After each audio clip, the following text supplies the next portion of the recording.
I'm Debbie Komansky, and I'm the Executive Director of the Alvin Pelagic Museum and Sculpture Gardens. And it is with great joy and enthusiasm I welcome all of you here today. We're about to embark on the most important 3 months in our history. And we're doing this in partnership with the leadership of our community, with help and support beyond measure from the Friends of Casa Feliz and the Winter Park Historical Association.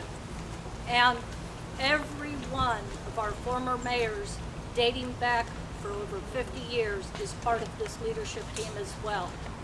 At this time, I want to turn this lovely podium over to Lawson Lamar. Lawson and I realize we've known each other 38 years, and I was we 11. were babies. Lawson has been a longtime member of our community, and I dare say everyone knows him. And he and Thad Seymour have agreed to be co-chairs of this very important project.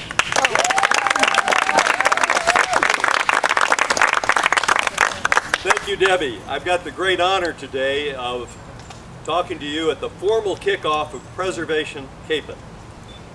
With your help and assistance and the community, we are going to be able to raise the money to move that house across this lake to this lawn for a public purpose. It's just an amazing thing that we're going to do together. The synergy and the energy here to bring that house over to the Pelagic Museum and Sculpture Gardens is amazing.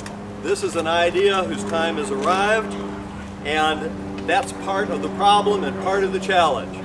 Most preservation issues devolve themselves into a move it or lose it proposition.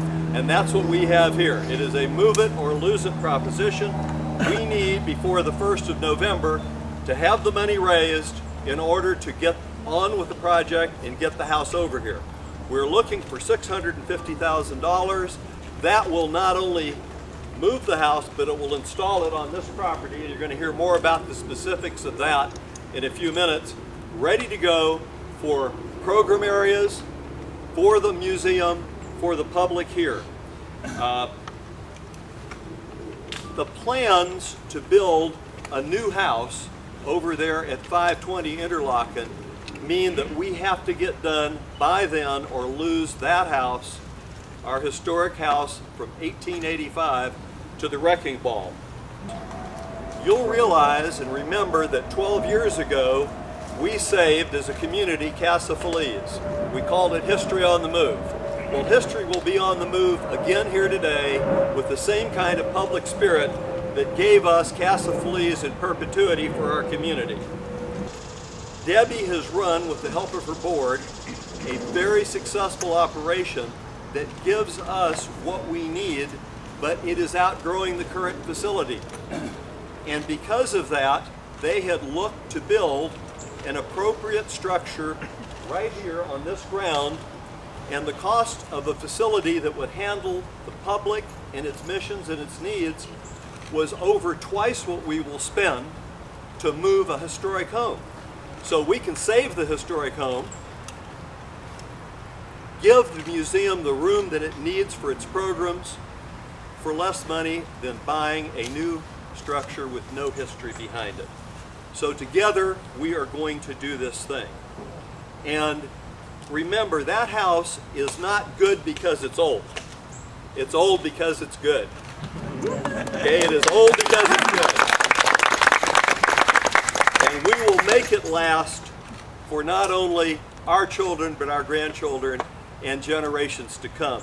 Just like that museum will be here, just like Casa Feliz will be here. It's a community investment. I've had the great pleasure of working many years on different projects with our president emeritus of Rollins College. He is not only a historian, he is an avid researcher, and he has some things to share with you that are absolutely amazing about the connection between that house, what that house means to the community, and the Capen family, and the Pulaski family. But I'm not going to steal his thunder. Everybody knows Thad Seymour. And let's invite Thad Seymour up.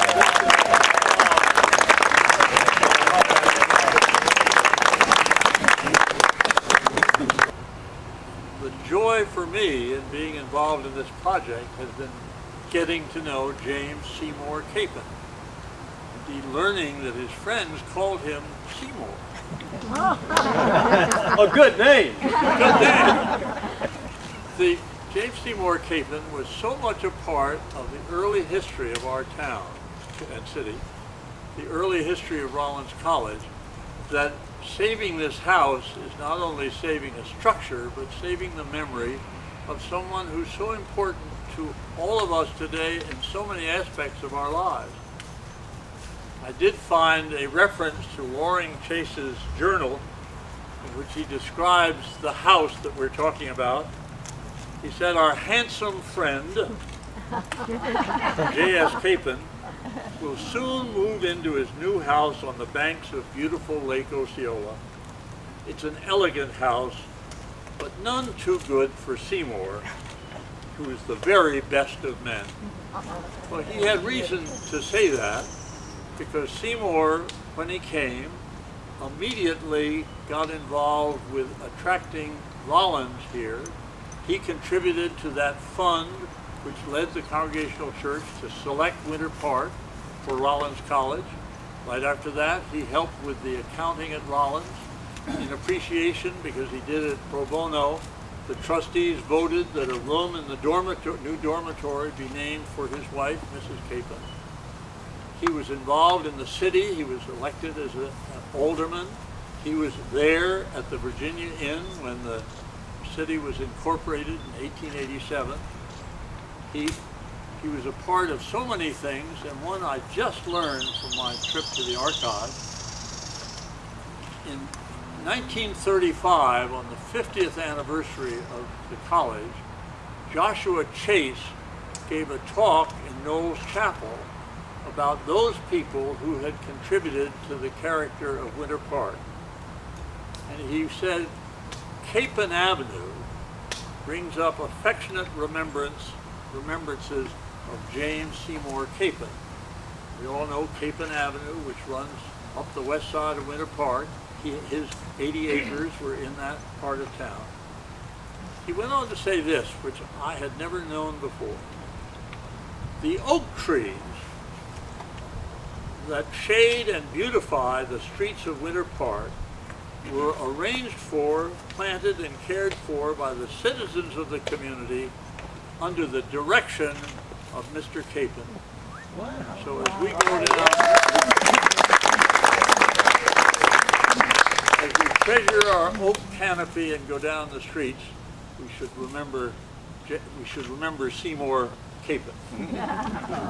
I am so excited about this project. We've had a lot of projects in town. I got involved in this one. I'd sort of given that up in my retirement, because this is truly a win-win for our community. These other projects, many of them have had winners and losers, and I've just gotten to a point in life where I don't want to be in arguments with anybody anymore. But this one will so benefit the Palazzi. It will make the Capen House not private and therefore inaccessible. It will make that wonderful old house available to our whole community. It will bring together the friendship of the Palazzi and Capen families, which is so tangibly demonstrated here. I think it's a wonderful cause. I'm really excited to be a part of it. So thank you, Lawson, for this.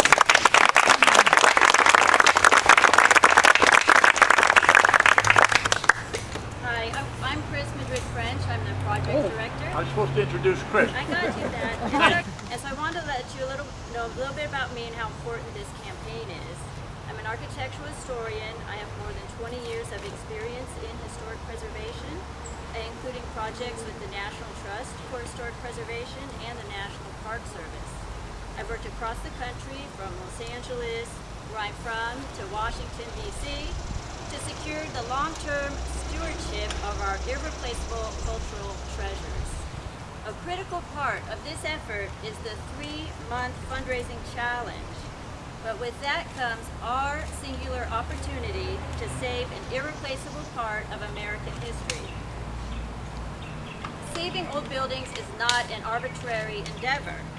We have to remember two things, especially now: that history matters and that demolition is permanent.